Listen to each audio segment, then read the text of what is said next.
T-minus 60 seconds and counting. We passed T-minus 60. 55 seconds and counting. Neil Armstrong just reported back. It's been a real smooth countdown. We passed the 50-second mark. Power transfer is complete. We're on internal power with the launch vehicle at this time. 40 seconds away from the Apollo 11 liftoff. All the second stage tanks now pressurized. 35 seconds and counting. We are still go with Apollo 11. 30 seconds and counting. Astronauts report it feels good. T-minus 25 seconds. 20 seconds and counting. T-minus 15 seconds. Guidance is internal. 12, 11, 10, 9. Ignition sequence starts. 6, 5, 4, 3, 2, 1, 0. All engine running.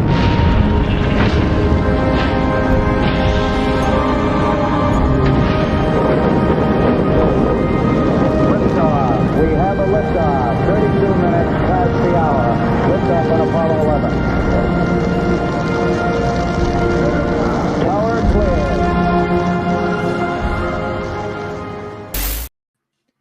Hello and welcome to the Bullpen. We're back. We're back after taking a little time off. We're back with special guest Garrett. Garrett, how are you doing? I'm doing great, man. I'm glad you guys are back. I know we still interact online, but I've missed the show, man. I'm glad to be on it.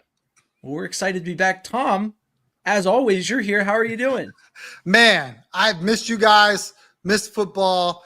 The draft can't come fast enough. Preseason can't come fast enough. All of it can't come fast enough. I mean, there's obviously other stuff going on, but, you know, I believe that when the Texans are right, they will be king of Houston. I don't think there's any question there. So I'm dying to talk football with y'all. Yeah, I mean, I've missed it. It's been nice to kind of have a second, but it's also nice to be back. Love talking Texans any time of day. If you're watching, if you have any questions, go ahead and drop them in the comments. We'll try and get to them as we can. But we've been out a minute. I was saying before the show, it's been since the Texans lost that we've done anything. So we'll cover any and everything. There's a wide agenda for this, and we're glad to have Garrett here to get his take on things too. So I guess we'll go back. I think the first significant occurrence was the firing of Bobby Slowick and the subsequent hiring of Nick Caley. So I want to start with you, Garrett.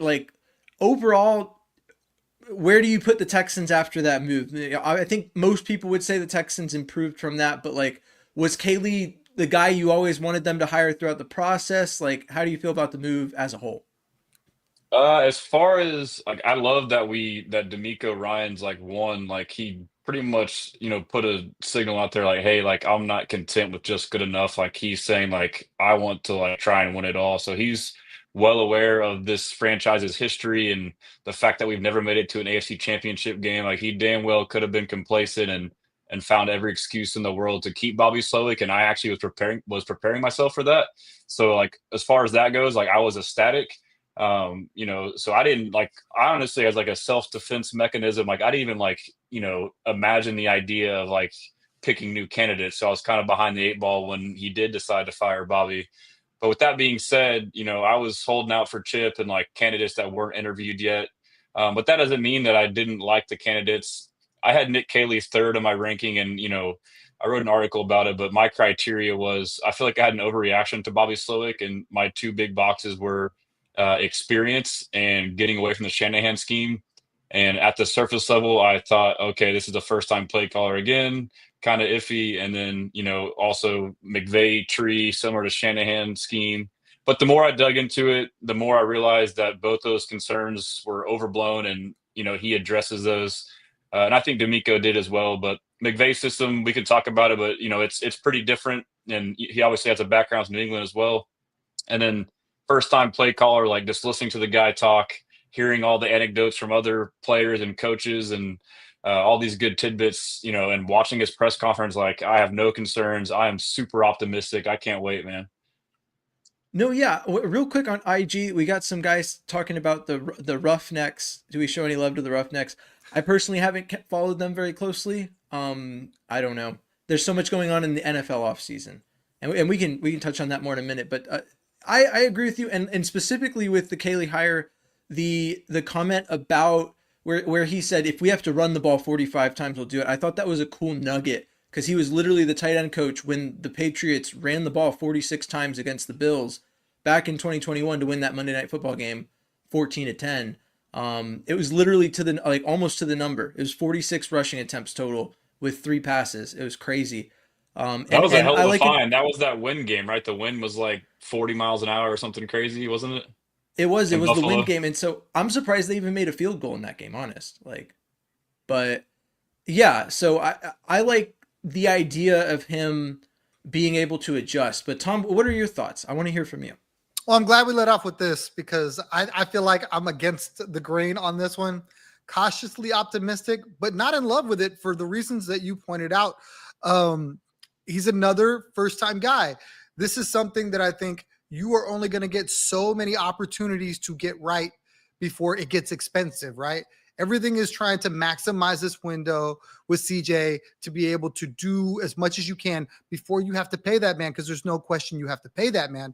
And like for me, the big thing that I thought if you were going to get away from Bobby Slowick was to get a seasoned veteran play caller, somebody that we're not questioning, somebody that has the pedigree that you've seen do it.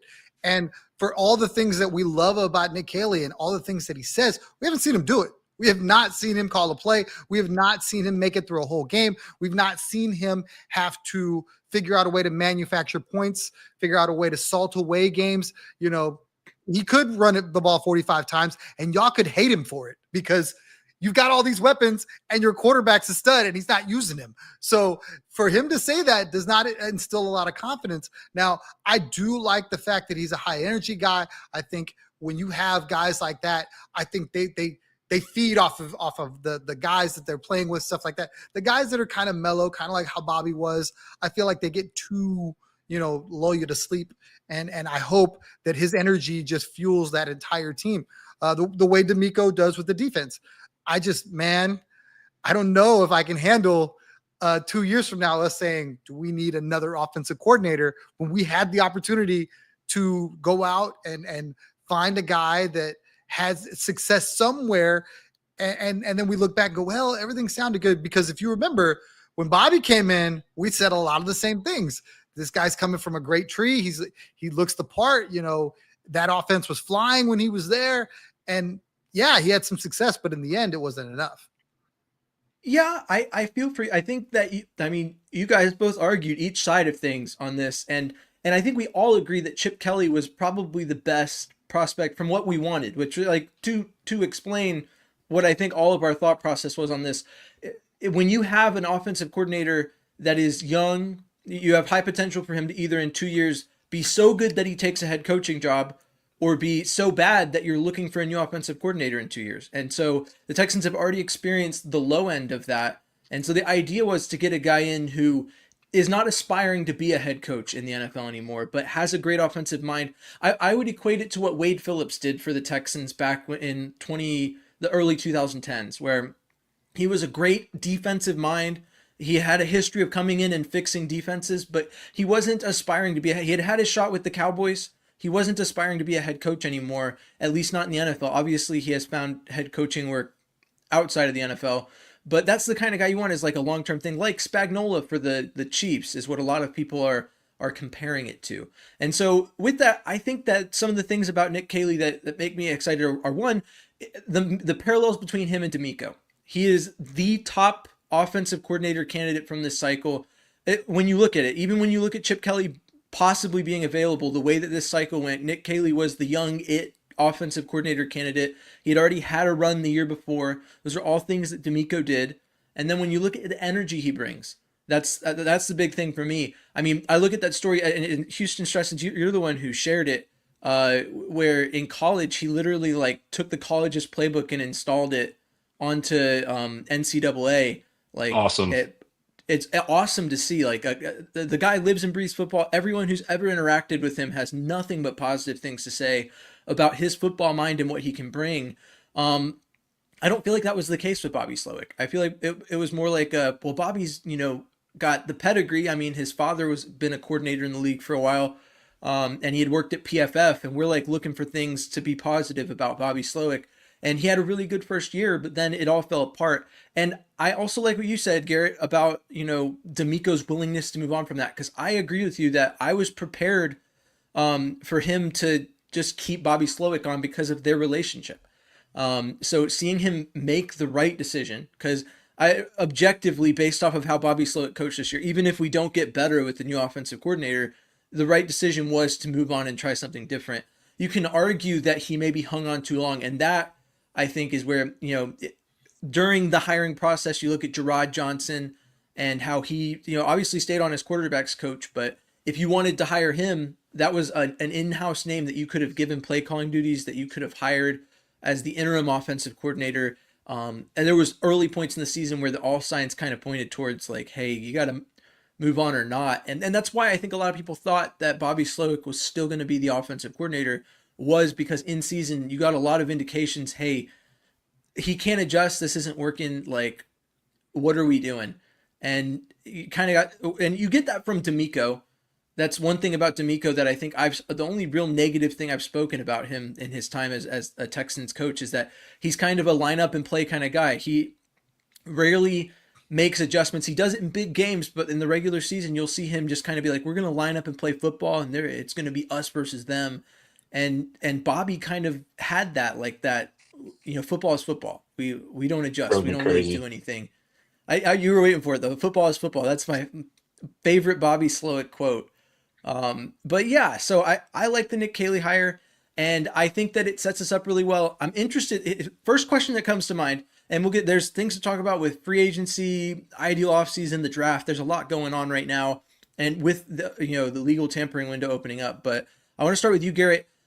Nick Caley is a tight ends coach for a lot of his career, and Yep. Dalton Schultz has drawn the ire of a lot of Texans fans.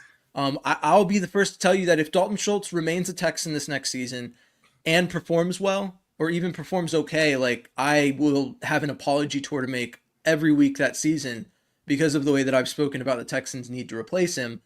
But how do you feel about Caley? Is he, and the way the Texans have interviewed at the combine a lot of tight ends, like, how do you feel they handle the tight end position with Caley's history coaching that position?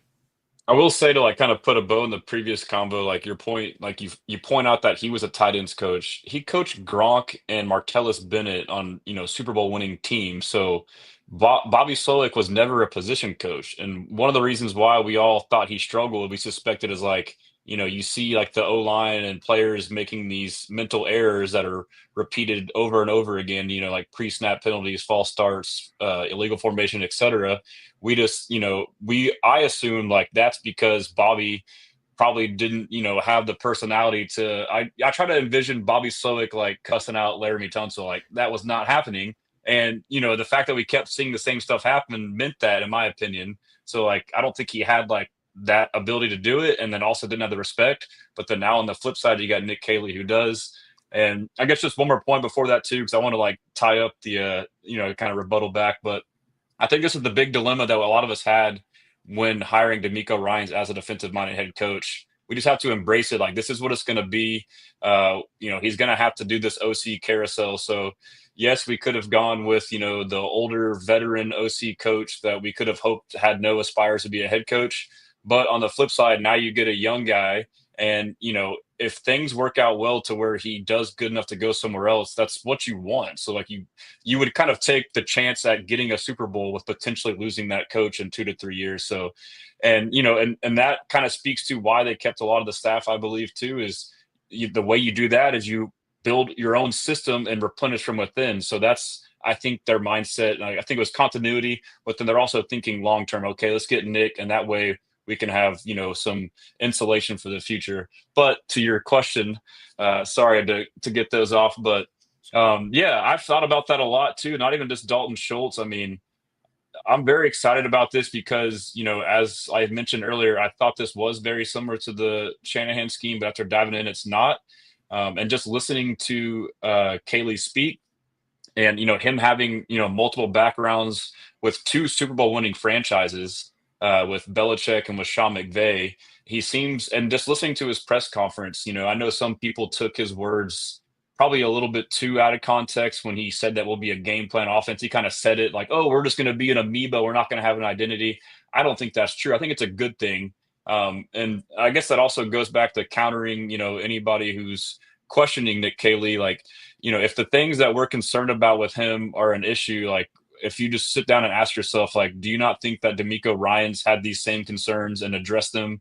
And so, like, that's what I say too. Like, if anyone's not comfortable with Nick Caley, it boils down to, do you trust Nick Caserio and D'Amico Ryans? And my answer is yes. So, with that being said, as far as like tight ends though, like I can't help but imagine how guys in this offense who were terrible because of the big thing that Bobby Slowick didn't do was adapt. He didn't adapt to his personnel. So you have guys like Dalton Schultz who are, not really a blocking tight end, and it's all about putting guys in the best position for them to succeed. So Dalton Schultz, not a great blocker. Why ask him to block Chris Jones and George Karlaftis in the biggest game of the year over and over again on the last drive of the season? So I mean, it's just stuff like that. But now if you think about like Dalton Schultz, like, hey, like basically make him a slot receiver. He might be a Pro Bowler. Like you start getting these crazy thoughts. And you listen to him talk. That's what he said. Like, we're going to put guys in their best position to succeed. So I think Schultz will be better. I don't know if he can make him a better blocker, but it's just simply based off of like, I'm going to put you in the best position to succeed. I'm not going to ask you to do something you can't do. Yeah, I couldn't agree more. I think that his ability to adjust is probably going to fix a lot of the issues that this Texans offense has had. Tom, what are your thoughts? I'm so glad we went from that to this, because everything that I've seen all offseason long is he's a tight ends coach. He's going to go out and get a tight end. And my mind is just going numb, just thinking like, where are you going to put this person? Like, there's not a tight end that you can come off of that you're not invested in. Like with Kate Stover, you invested draft capital. With Brevin Jordan, you can make whatever you want out of the $2 million you got, but I don't think they're just handing out $2 million checks to guys for the sake of just doing it, and we'll just cut them. And then Dalton Schultz's number, I don't even need to get into that because it's far more than you want to deal with. Both of you talked about how Dalton Schultz was not good last year. What team is going, you know what we ought to do? We need to go trade for Dalton Schultz. That'll fix us. No one's doing that. So your best hope should be that Nick Caley is the tight end Jesus, and he goes and puts his hands on Dalton Schultz and goes, come here, my son, I will fix you. And that's what you should want. Every mock draft that I see has a tight end in it, and it's driving me insane because there's no way in my mind, especially early. The worst thing, I see people trading up back and whatever. Gunnar Helm 2025. And they're taking Helm and they're taking these guys in the third round. And I'm going, why? There has to be a better use of that draft capital. So I love the Nick Caley hiring for Dalton Schultz. I think if anything, this should be the best way to get the best out of him. And he was a player that they invested in heavily. So this is like a way to fix that problem without having to go outside. If anybody's going to be able to fix him, it's him. And hopefully, Brevin Jordan being the blocking guy that I think a lot of people felt like that's what we were missing. If he comes back and he's able to fill that role, then you have the guys you need. To all the people that want to draft a guy, I don't know where you put him. I mean, so I could see, and Tom, I know you've been waiting to air that out pretty much since I started posting mock drafts. So I'm glad we finally it's got not the just chance you, to but let there that is I out. feel like a that lot. was pointed at James. It was not only tight ends, but then Gunnar Helm. Well, he leaned into the Helm 2025, so I had to. Yeah. No, but anyway, I agree with a lot of your points. I think that the way I look at it is this, like Garrett said, with the adjustments, that's why I've pushed, and this is probably the first time I've said this with the camera rolling because it's a thought that I've had all off season, but I think that the Texans could very well, I don't think they don't address offensive line, right? But I think that with the way that they rearrange the staff, that it's very believable that they think for the third season in a row that we could go in with a very similar offensive line personnel grouping and could believe that the change in coaching could fix the team. And that's why that's the way I look at the tight end position too, is that for a different reason, right? Really, it's the same reason. You have so much capital invested in that position, both offensive line and tight end, that you pretty much have to hope that, Nick Caley is offensive line Jesus, tight end Jesus, that he just comes in and lays hands on them and they start playing football good again. Like that's like pretty much what you're banking on when you make that call, because the rest of the offense, pretty much the entire offensive staff remained the same outside of Strausser And obviously with Cole Popovich moving up, they brought in a new assistant O-line coach. I think I can't remember if that happened, but I mean the adjustments need to be made, and I agree with you that Schultz could see an uptick and could play really well if they play to his strengths instead of just asking him to be a blocking tight end. That being said, looking at the Texans' interviews of tight ends, from what we got at the combine, they interviewed Colson Loveland, Gunnar Helm, and then they interviewed, I can't remember who the other top tight end was, but a lot of the tight ends they interviewed are undrafted guys. I could see them bringing in an undrafted guy that all of their scouting profiles. There was the one from Georgia Tech and Yale, and then the other one from Pittsburgh. I don't remember their names. But their profiles were like really good blocking tight ends that could slot in as an H-back or like could play in the backfield. So what I could see is if the Texans are looking to add a fourth tight end, they could very well keep the 3 tight ends that are on the roster, trim the running back room, and find their H-back or their fullback, if you will, in the tight end room. That's the only way I could see them adding a tight end. Whether they see Cade Stover taking on those responsibilities and adding a top-tier tight end to get their 3 at the top, or if they want to add a guy that's undrafted or late draft. Like, that's the way I see it. Which is why I've kind of stopped including tight ends on my mock drafts recently, because I evolve. I learn as the team makes moves how I think they should draft. So speaking to my O-line point, though, we have to address O-line. One, how important is it? I'll start with you, Garrett, that you think, geez, I forgot how to talk for a second there. How important do you think it is that the Texans address offensive line? And with the context of the combine, looking at prospects like Tyler Booker, Tate Ratledge, who are the guys that come up pretty consistently, how do you feel at the top and where you throughout the draft, where you think that the Texans should go with the offensive line based off of how those prospects performed? Yeah, so I'm actually working on an article and hope to release it in the next couple of days where I kind of evaluate the O-line room as a whole and then our options and free agency as well as the drafts, kind of like I did with the receivers. But to your point earlier, like people are going to hate my article because I don't think it's as dire as people think, and I don't think that they think it's as dire as people think. And that coupled with the fact that, just like you mentioned, the only coaches that were fired was Bobby Slowick and Chris Strouser, the OC and the offensive line coach. What does that mean? That's an indictment on those 2 guys being the problem. Like if it was a flawed system all around, then they would have cleaned house. But they kept the good and kept the continuity. And not only that, but Popovich was promoted to O-line coach. So I think that sends a pretty strong message. And I feel like a lot of us fans have a worse image of what the O-line actually was just because of like how bad it was like in the peak middle, part of the year. And like, we just forgot to kind of like, it almost needs to be looked at in like 2 separate seasons because to me, it was 2 different O-lines. And that all happened when they finally made the move that I was stumping for all season, which was to move Titus from right tackle to left guard. And my logic was, I was trying to recreate the closest iteration to the O-line we had the year before, which was supposedly this, C team patchwork O-line, but was somehow 100x better than, the top paid one for 2024, which we thought was going to be wonderful. So, and that was Laramie at left tackle. That was Titus at left guard. That was Jarrett Patterson at center. He played, roughly half the year before at center. And then, right guard was Shaq. And then now instead of George Fant at right tackle, you just had the rookie and Blake Fisher, which if you draft a guy in the second, you should be comfortable doing that. So, yes, you sacrificed, play at right tackle from taking Titus, who I believe is underrated overall, was playing well at right tackle, and then putting a rookie there. But the overall net benefit, the net good was better. And that's what D'Amico said. Like, it was always about the best 5. And then once that happened, you realize, okay, like Kendon Green obviously was a big problem. Titus is actually doing pretty good at left guard. And then now you're like, okay, Shaq Mason is playing bad. So like, then we kind of realize, okay, like Shaq Mason's the real one weak link. So basically like the way I'm looking at it, I think the way they look at it is like the only big must address position that they need to address is right guard.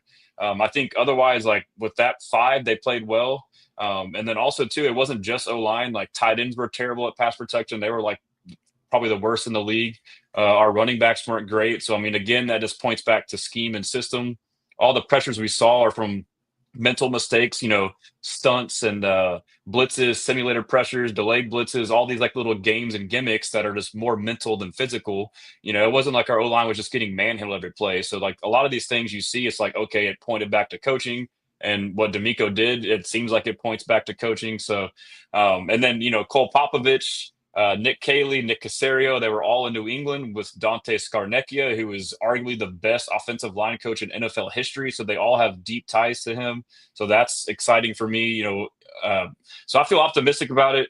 Like my approach would be, I want to sign a veteran guard. I want a guy who can come in and play right now, and he's not overpriced. So I was glad when Smith from the Chiefs got franchise tag because I thought that was going to be an overpay. But now I'm looking at guys like Zeitler or Daniels from the Steelers, or even Fries, I believe you're big on from the Colts. So I'm looking at like a veteran. I don't care if they're older, if they can come in and produce for a year or two. And then in the draft, I'm looking at the first couple rounds, first, second round. There's a lot of these guys that are tackles that could kick inside to guard. And I want to get one of those guys because now you have more versatility. And then, you hopefully you have your starting five after free agency, adding that right guard. And then now there's no pressure on this rookie. But, if things go to shit and the right guard that we sign gets hurt or is bad, then he can play there. Or if Titus, something happens, he can play left guard. Or if Fisher plays bad, he can play right tackle. So that's kind of my approach. I would love Donovan Jackson in the second round, Houston's own. Yeah. I think that would be great. But Tom, what are your thoughts on the offensive line just in general? So I believe if you're going to do something, if you're going to move a guy, if you're going to do something that's going to cost you, financially, draft capital wise, I think that's where you go. I'm not entertaining a tight end. I'm not entertaining some of these other position groups. I think the line right now is more important than anything.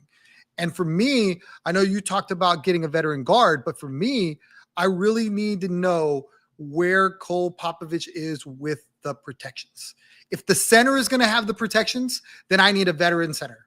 I can move Patterson wherever I need to move him. I can go get one of those guys in the drafts you just mentioned, but I need a guy at the center because if you remember, if you go back, you heard Laramie Tunsil, you heard Titus Howard all talk about communication on the line and how they weren't communicating protections correctly down the line. When I found out that's coming from the center and nowhere else, well, you got two guys that were playing guard that are asking to play center, and I'm sure trying to juggle learning the protections and putting everybody where they're supposed to be. It's really difficult. So I'd rather you go out and I don't have a center for you, but I'd rather you go out and spend the money, do what you have to do to get a veteran guy in there that can help align that line to be protect as best as they can.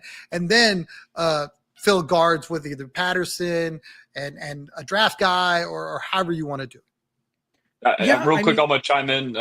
So I agree with that. I mean, I will say, though, Patterson was good at center. Juice Scruggs, like when you talked about, like you referenced the communication stuff, that was a big issue. But like all that seemed to stop whenever Patterson got at center. But that is a great point, though. Like a veteran center is everything. Yeah, I know it would be great. And I like your point that you've made. I've kind of taken it on as my thought process, which is that the Texans are trying to protect CJ Stroud now. So a proven, even if it's, Zeitler, 34 years old, like a proven guard at that position would be excellent for me. And the communication piece, also it's important. I'm interested to see how Nick Caley views it because it's a Shanahan scheme thing for the center to communicate protections. And there are schemes that call for the quarterback to do it. But there were a lot of the issues that plague this offense, I would say, are schematic simply for the fact that the Shanahan scheme has usually a pretty complicated play calling scheme. It doesn't really give CJ a lot of time to make adjustments at the line of scrimmage, and it doesn't really command a lot from CJ when it comes to calling out those protections. And correct me if I'm wrong, right? Like when you're in the trenches, sure, you could probably call out protections, but I can imagine CJ standing in the backfield probably has a little bit better a feel if it's called for from him. Right. Well, it's also like if you call it out, you know what you called, so you know where you need to look out at. Whereas if you just trust in your line, you're kind of like in the blind. You're going by faith. And speaking of faith, I have a lot of faith in Cole Popovich, and I have a source that speaks to me on that. But what I'll tell you is that like, publicly, it's known information from what has been put out that Cole Popovich ran the O line or the run game, and the other assistant O-line coach ran the passing game. There was a lot Yeah. of communication issues between coaches. And one of the reasons I think it was Bobby Slowick and Chris Strausser that ended up on the chopping block is due to their unwillingness to accept help from the staff that was surrounding them, whether it was the assistant O-line coaches or just the position coaches in general, which is why a lot of those position coaches, and Nick Caley called out Jake Moreland specifically, tight end coach, was brought back because they're respected and they know what they're doing. And if you want to be that guy who doesn't take advice from those guys, that's where you're going to put yourself, is falling on your own sword and ending up, out of a position. Obviously, Bobby Slowick got hired by the Dolphins, but yeah. That So was I funny. mean, Fans would argue. They would say, "Well, why did we hire the guy within there? Like he was already there. He could have done." It's like you think like the assistant's gonna fourth in command is gonna override the boss. Like, and to your point, that's probably what happened. Like they probably had ideas, but they couldn't just say, "Hey, like you're wrong, boss." You know? it sounds like from a lot of the stories that have come out that like Bobby Slowick, I know you said it earlier, and a lot of people agree with you, myself included. It's tough to imagine Bobby as a person with his demeanor in the press being the kind of guy who could like yell at someone or be frustrated.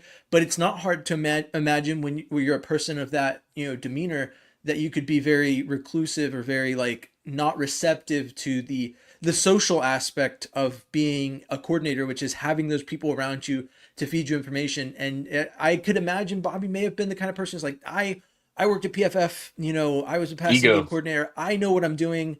And if you don't agree with me, then you can go somewhere. Like I could believe that. And he probably wouldn't communicate it in like a yelling, cussing you out kind of way. But he definitely communicated it well enough that D'Amico got the message and made the decision to move on from him. Well, But as they far gave him his own rope to hang himself, and that's what happened. If you think pretty about it. much that, and you spoke to it. You guys both spoke to it at points during this very live stream. I feel like that he lost the players, and once you've lost the players, there's not much that you can do for yourself. You call plays, you do whatever you want, but if the players don't respect it and want to follow you as a leader and you haven't established yourself in that way, then it's just not going to go well. And a house divided against itself is going to fall. So that house was very obviously divided against itself. And I'm excited to see Nick Caley undivide it. That being said, I agree with you that Shaq Mason, the $10 million that you can save with a post-June designation cutting him is not something to frown at. Regardless of if you think you can reclaim him, which has been a topic of discussion with Nick Caley's connection to him. But I do think in the end, the financial aspect and, the capital you have to address that position, whether it be through free agency or the draft, I think it'd be worthwhile getting a fresh start at that position. If for no other reason than the PR perspective, just like publicly, like, hey, we acknowledge that the offensive line didn't perform well and we are making a change, not only in the coaching sense, but in the personnel sense as well. And if that means that Shaq Mason is the scapegoat for that, it would be the most justified scapegoat in the history of scapegoats, I can imagine. Let's look. So I've got some comments. I've been kind of stacking them up. I'm going to kind of hybrid Frankenstein them and get a question going for y'all from the comments. Someone had asked, you're picking, the Texans are going to go wide receiver at the 25th pick, and Egbuka and Matthew Golden, by some miracle, are both available. Is there reason to believe that you would take Golden over Egbuka? And then in general, how do you feel about the Texans, wide receiver room with Nico and with the situation with Tank Dell and Stephon Diggs? Yeah, so for me, I mean, y'all know how I am. Like, I'm super analytical. I look at the positions as like different, skill sets, and so like I would say it would depend on what we do in free agency. But like even if I don't know that, I would have to lean Ibuka, solely because of like his fit in this scheme. Like, he's not afraid to get his hands dirty. He's a great blocker. We're assuming that we'll see something more similar to the Ram scheme than as opposed to the Patriot scheme, which we've seen from other guys under the McVay tree, like Kevin O'Connell, Zach Robinson, like they basically have ran, close iterations of that. So, and you see with like Cooper Kupp, they do a lot of like insert motion with the receivers where they basically get them inside the box and have them running through the C gap and blocking outside backers or defensive backs and then, running routes off of that. So from that perspective, and then I would say too, in my eyes, Matthew Golden, like he's a stud. I would love to have him. Like having to pick this is tough, but he plays the same position as Tank Dell, so you could have a little bit of a dilemma there in that sense. Like, okay, now you just drafted a guy, but now you have Tank coming back potentially late in the year, and then with another year left, so then you're having to figure out what you want to do there. Basically, like that would just be, in my opinion, like saying goodbye Tank if you were to draft a young guy. So yeah, I would have to go with Ibuka with that context. Yeah. What about you, Tom? It's really tough. It's really tough because I absolutely love Golden. I think he's great. The problem is like you pointed out, there's this elephant in the room where a lot of people feel like the Texans might go out and get a guy.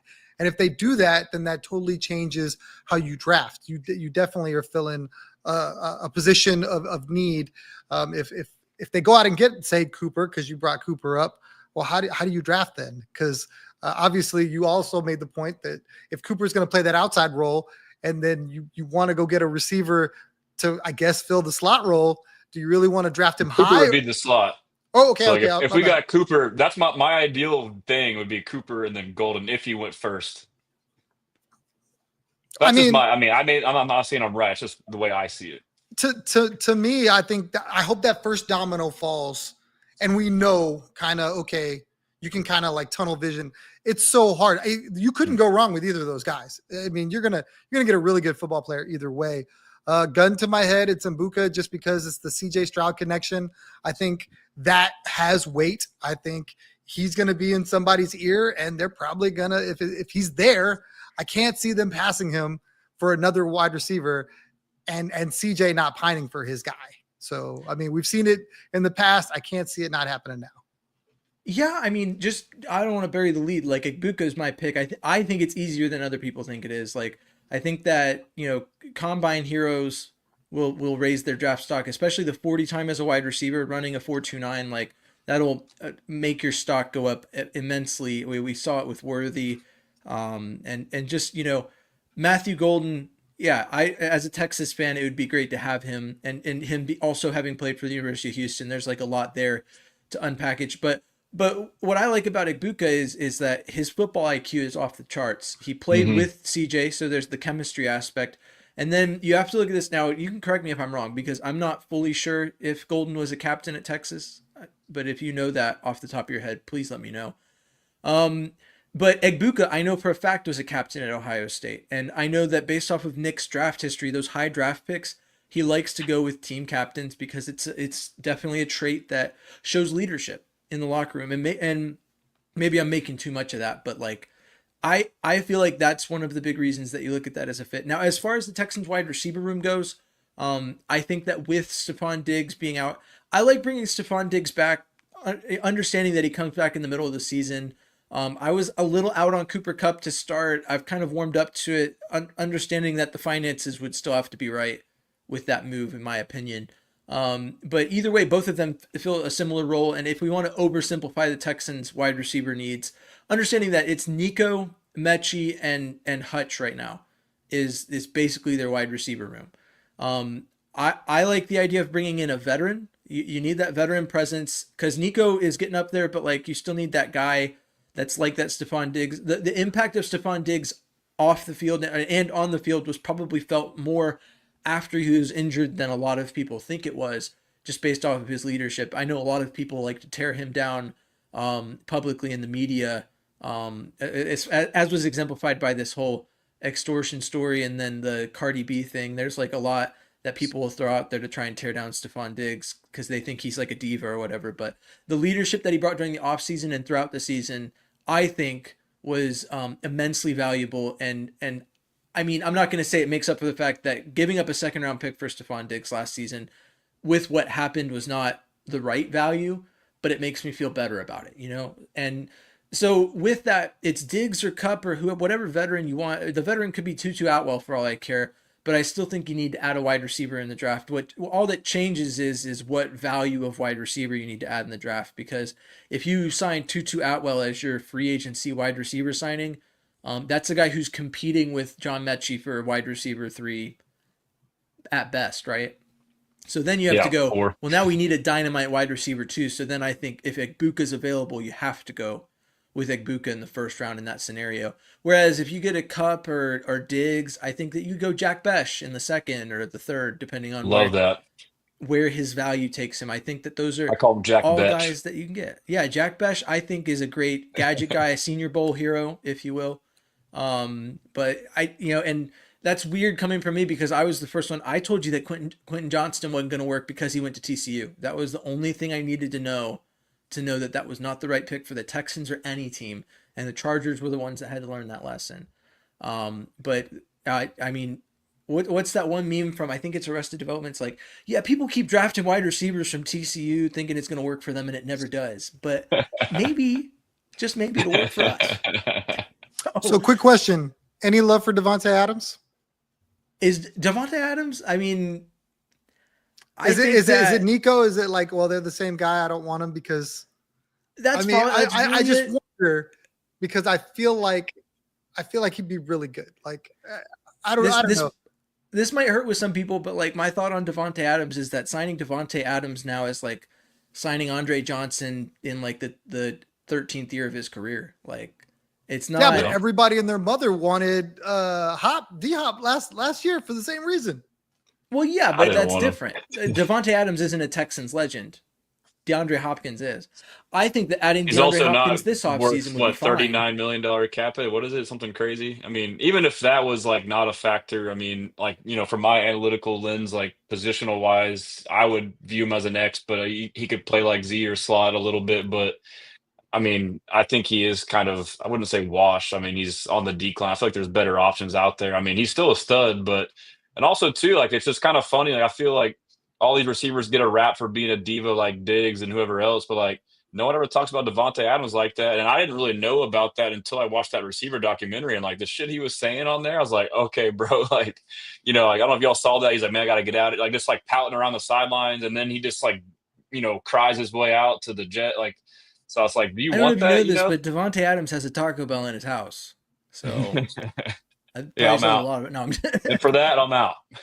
I figure the Jets, they're supposedly not going to be able to find a trade partner, so they're talking about just all out releasing him. And if he's just out there on the street that you could go sign, I mean, you could do a lot worse than having him opposite Nico Collins. I'm indifferent. Yeah. I'm kind of like, if it happens, cool, but I'm not dying for it to happen. Now you brought up DeAndre Hopkins. For me, I'm all for it, but it's under the understanding, like DeAndre Hopkins at this stage in his career is not coming in as a clear veteran number 2 wide receiver. Like if DeAndre Hopkins is who the Texans add, I would put him closer to the Tutu Atwell signing in terms of how it affects the Texans draft plans. You're still going with Emeka Egbuka. You are still trying to add fuel to the fire, and you're trying to make an explosive receiver room in the draft. And then you're just, giving a legend his final wishes and giving him a chance to be on a contender.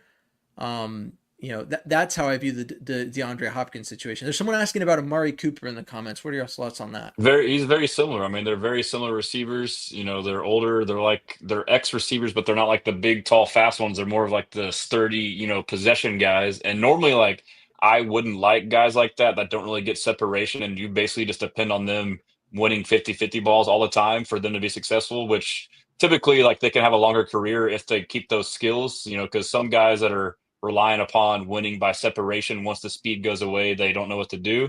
But typically, I don't like that as a receiver, especially if they're going to play out of position formation-wise with Nico kind of having the outside, backside receiver locked down. But with this Nick Caley offense, like, and the Rams offense, like, where they get creative and they kind of value that bigger physical guy like Puka Nacua, which obviously he's on a different level than those guys. But like, for an example, like Jack Besh, you mentioned, is a guy that typically I wouldn't be super high on, but like in this scheme, he could thrive. He can get down inside the box, like I mentioned, how they motion and get involved in the run game. I could see DeAndre Hopkins doing that too. He's kind of physical, and same with Amari. I don't know how their blocking is, but they're like, bigger, more physical, sturdy guys. So I'm not down for D-Hop or Amari, honestly, though. Well, I think it brings up a point, like Robert Woods is leaving, and as much as people, like Robert Woods was the, like, Shaq Mason of last offseason in terms of people like, well, what does he do for us? We could save $5 million in cap space, cut him, blah, blah, blah. Robert Woods brought a solid run blocker to the team as a wide receiver. So when you're looking at it, the Texans need to not only add 2 wide receivers, but they need at least one of them to be that mauler of a run blocking wide receiver, which is tough to come by. I mean, honestly, Like Dalton Schultz is a tight end, and it's tough to ask him to block in any capacity. So like, Well, Demarcus give Robinson is another name. Like when I dove into like all the wide receiver names, like I was blown away by how many guys had connections to the Rams offense. Because typically you feel like when someone's bringing in their system, they get a couple of at least one veteran guy to kind of translate it. But like Cooper Kupp, Tutu Atwell, Demarcus Robinson, there's a couple other names that have played back on the Rams and also the Falcons and Vikings. But yeah, I think Demarcus Robinson would be a good one too. Yeah, and I mean, I'm not as familiar with Demarcus Robinson as I probably should be, but I think that with Cooper Cup, like the situation with him, to kind of circle back to that, the Rams recently were reported to say they'd be comfortable keeping him, which means I don't think it's likely he's cut. So then Did they say I think that? it's a tougher trade. I think it was reported by Bleacher Report. I'm pretty sure I got that Really? Was that notification today through or? them. It was within the last day or two. I found that surprising because his cap hits like what 20 plus mil. Like his is it's not he's still a great receiver, but he's not a 20 million I APY don't know if guy. it means that they will keep him, but I think McVay like offhandedly said something like we would be comfortable keeping him. Well, they probably Which like a leverage tactic in a trade, trying to get better get capital or more from a something. team. Yeah. Yeah. Well, I mean, or they're like getting close to cutting him, and it's like a last ditch effort. Like, nah, this guy's pretty good, guys. You sure you don't want him? Are you sure you don't want him? Well, to answer Sarah, I think we were all on board on Cup. I think some more than others. I'm absolutely do it. I believe Stressens is like My 80% do number it. one. No, I'm Oh, number one. 100%. Okay, That's my guy, number dude. one. And I He's think been banging the gong since the start. I'll give you my spiel after you finish your spiel. well, yeah, and I think the rest of us are pretty much. It'd be cool. That number is high. That's really the only thing, right? If it wasn't going to be such a heavy cap number, I don't think anybody would argue bring Cooper Cup in to the system that he'd be really good in. And then as far as of any other veteran wide receiver, I really think anybody that can run block. Well, that's the thing I think we're looking for out of that guy. Obviously, you name some of those guys, and none of them scream, "Hey, you need to go out and get this guy because he could make you better." X, Y, and Z. So I think that's really where whoever they decide to pick up, it'll be interesting to kind of break down as to why they did it.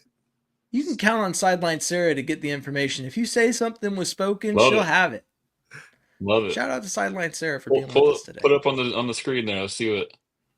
Right here, let's look at it. Here, I put it up there briefly, but I'll put it up again. Sorry, I can't really read it because my camera's blocking it. I'll read it. She says, McVay said we're in the midst of finding a trade partner for him, Cooper Cup, and if we're not able to do that, then we'll see what the next steps are. So that sounds like we're trying to trade him. We'll probably cut him.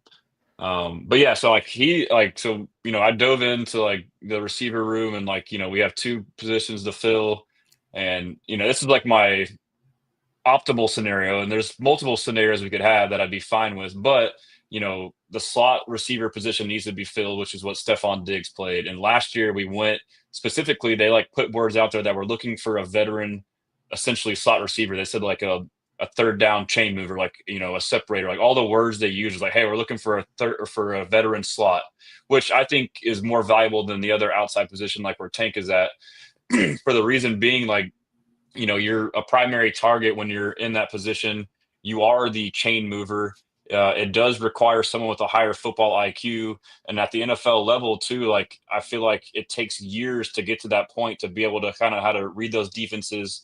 Know when a blitzer comes, know when you're hot, like all this stuff like that. And we saw, like you said earlier, with Stephon Diggs, what the offense was with and without him, and a lot of it was because of that veteran part of it. So my deductive reasoning is if I had to choose between the two, Z or slot, if I want to get the veteran in one of those, okay, I'm gonna go slot. And then I go down to the market, Cooper Cup. I think the thing is too, is you initially see their salary cap hit, and we kind of forget to adjust, just because that's what their cap is, that does not mean what you will get them at.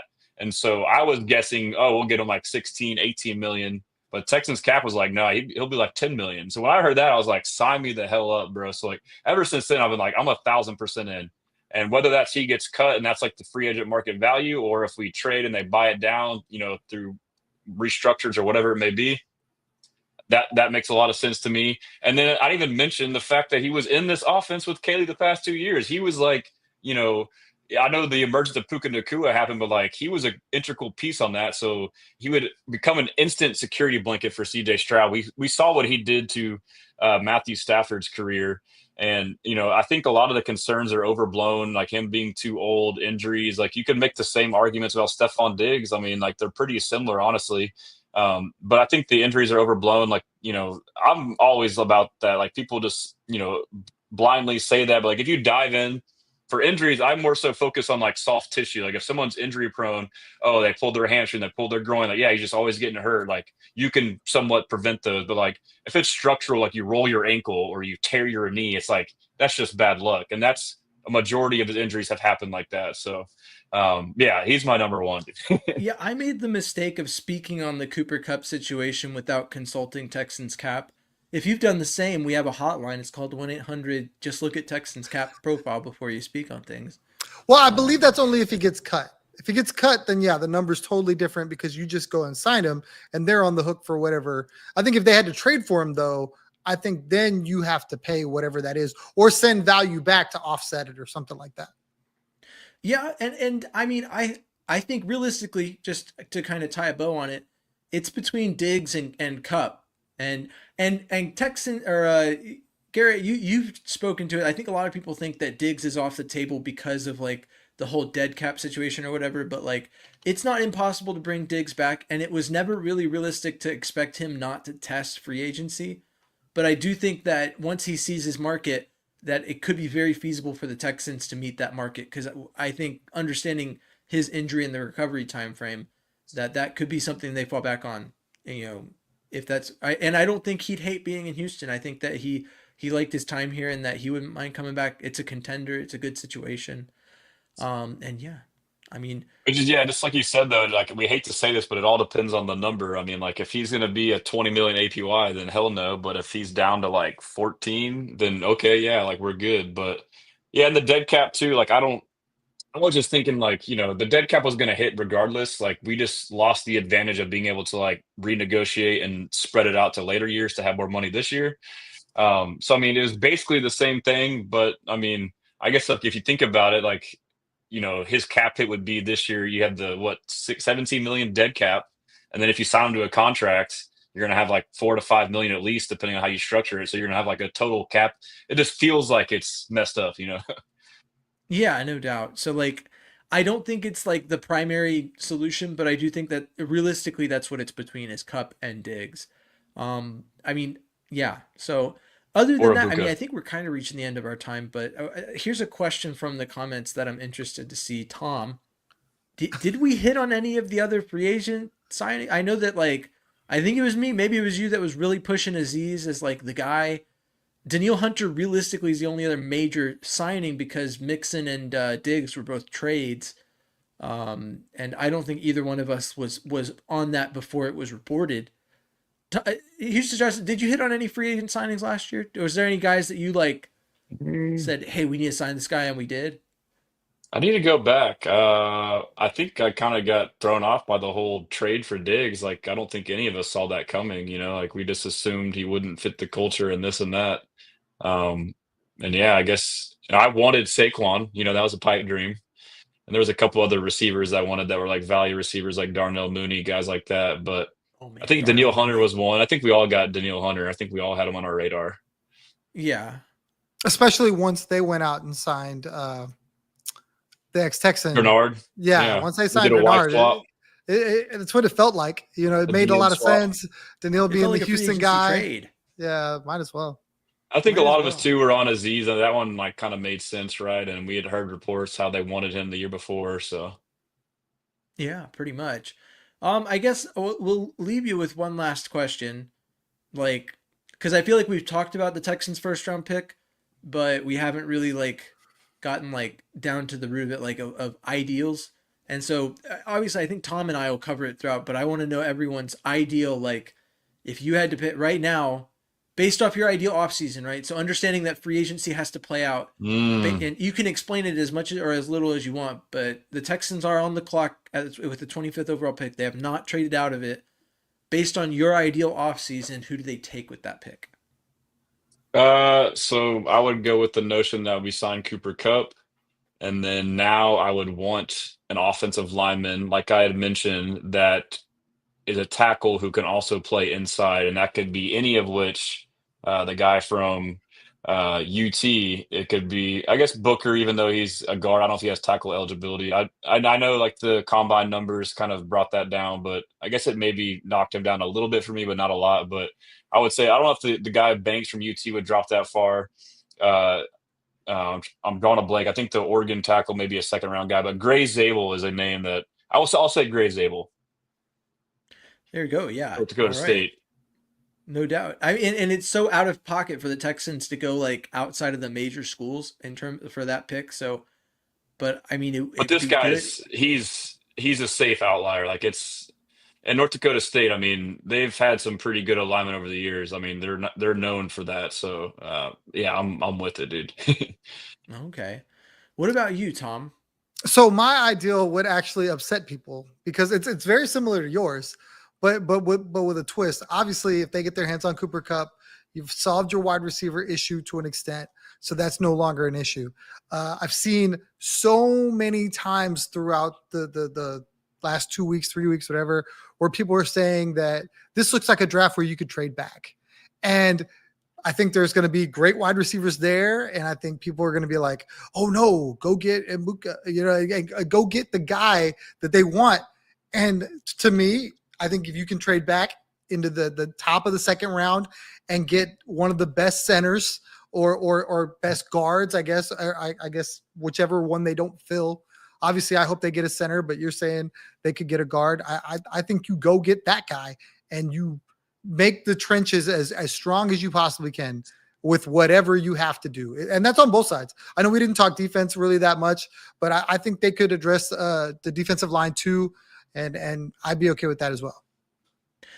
My answer is gonna kind of sound I don't know, I don't want to say contradictory, but like stated very early in the offseason and pretty much as soon as the Texans lost, I was like, you'd see hell freeze over before I told you that I think the Texans should draft an offensive lineman in the first round of the draft.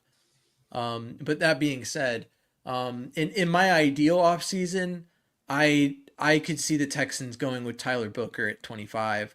And the reason that I see it, like the relative athletic score, all that other stuff, whatever, like for me, I think that Tyler Booker, his references to Will Anderson Jr., the way that he interviewed, and a lot of people are drawing comparisons between Tyler Booker and Kenyon Green.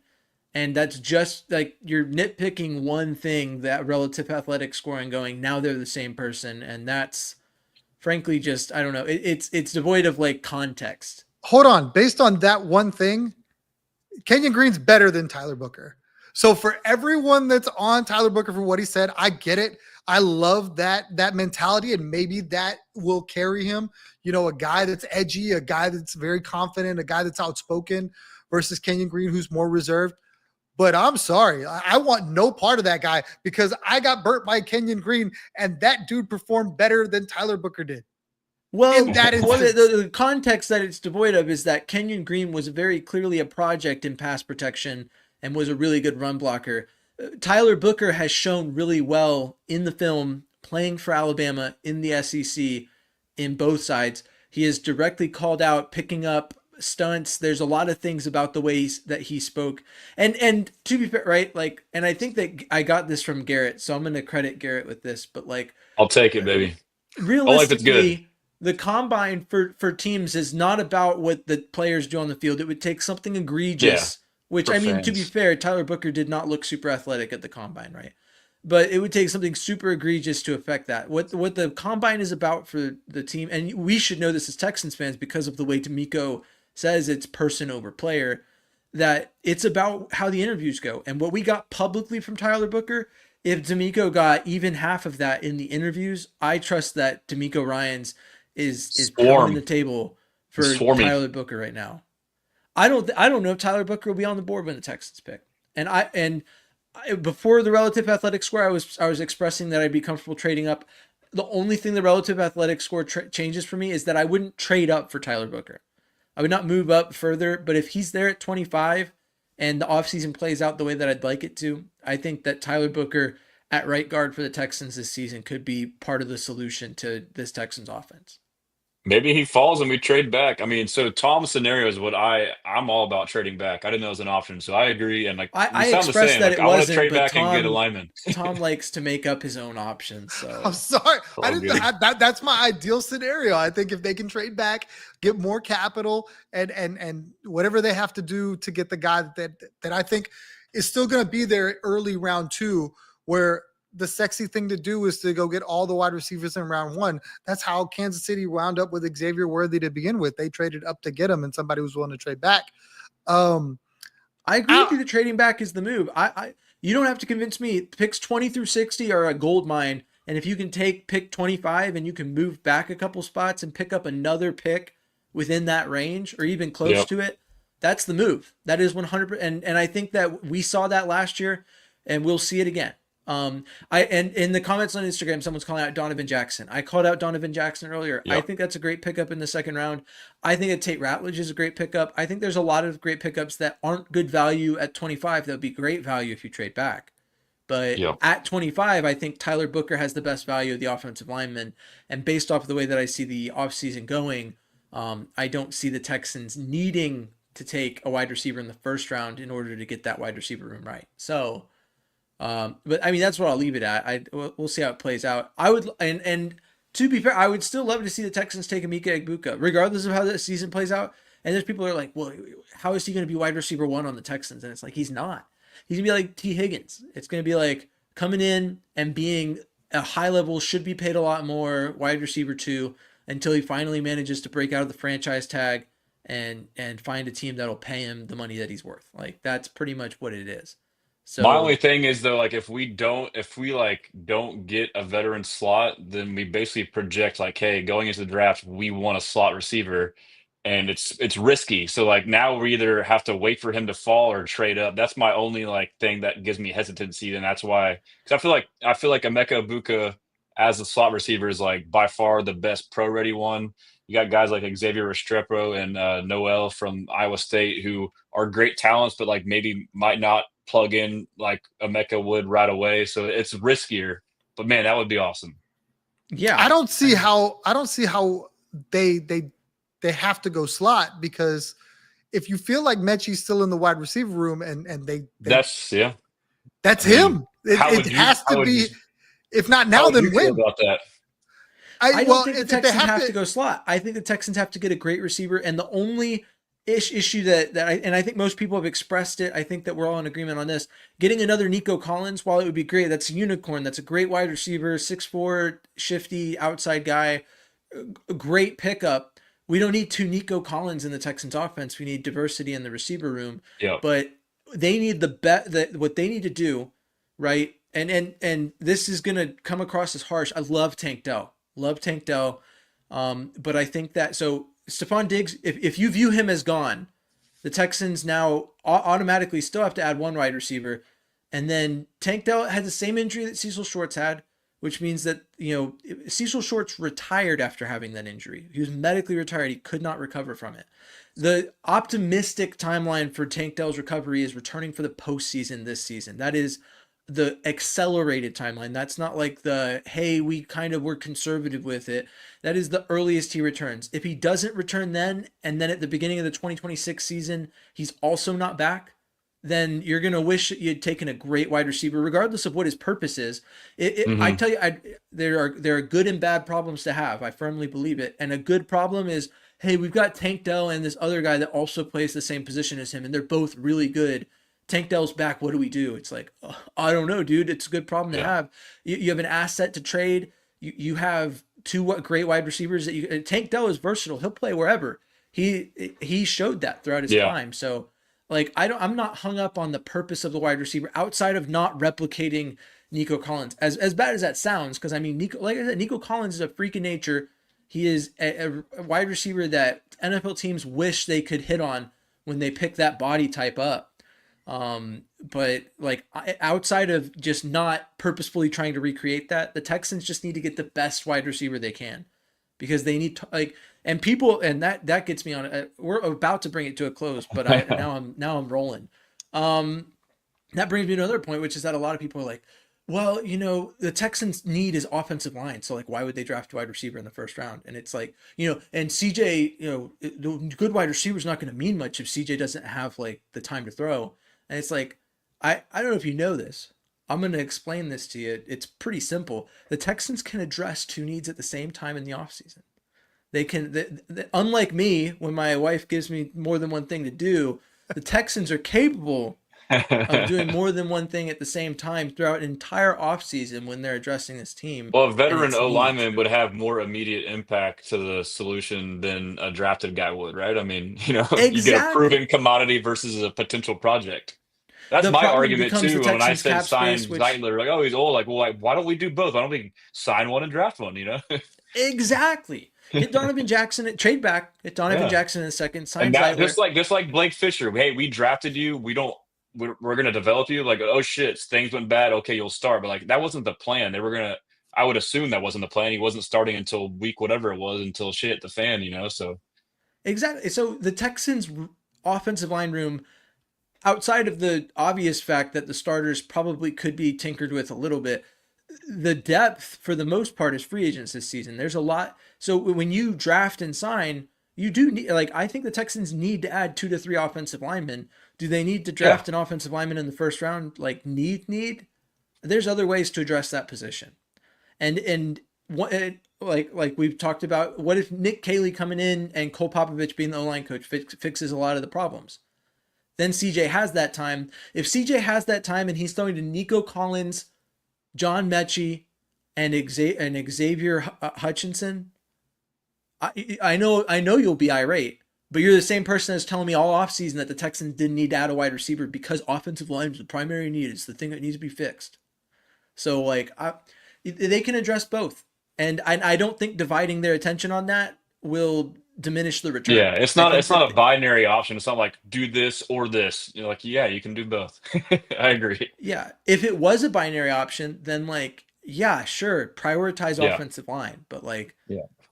I don't know. That's been a frustrating discussion to watch play out, but I mean, I try not to get too, yeah, it takes a lot to prod me to answer a comment that I view as not entering the discussion in good faith. And so I usually avoid a lot of those comments because they're not people that are trying to, or they're not trying to speak in good faith. They're just trying to say something that they think is true, and I'm not going to change their mind. So, not even with this impassioned speech that I've just given, they're not going to change their mind. And I think I'm pretty good at speaking. I'm just kidding. I'm But pretty hey, all right. real quick, I was looking through. I mean, like to my point about the tackles that could play guard. I mean, I missed out on names, but you had Mimbo from Missouri, but he shot up. You have the Banks from UT, the tackle. You have Tyler Booker, a guard that you could get, but Gray Zabel also plays tackle. You have Josh Simmons from Ohio State, tackle slash guard. The guy from Oregon that I mentioned is Cornley Connerly. I mean, so it's like 4 or 5 guys that are like stud tackles that are versatile. So I Exactly. just saw the names and wanted to share that. But you could No, probably yeah. get someone the second. And Brandon says the Savalonia guy, and then the guy from Boston College that they interviewed. He is working out with Dante Scarnecchia. That's a name to look out for. And he's like a second, third round No, yeah. pick. So So, like, I don't know. We'll probably talk a lot about it throughout the offseason, and we'll see you again, Houston yeah, Stressans, to man. talk about it further. Probably closer to the draft, I'm thinking. Yeah. But Just let me know. I'll be there. yeah. Any final thoughts from y'all before we kind of bring this thing to a close? I know we covered a wide array of topics.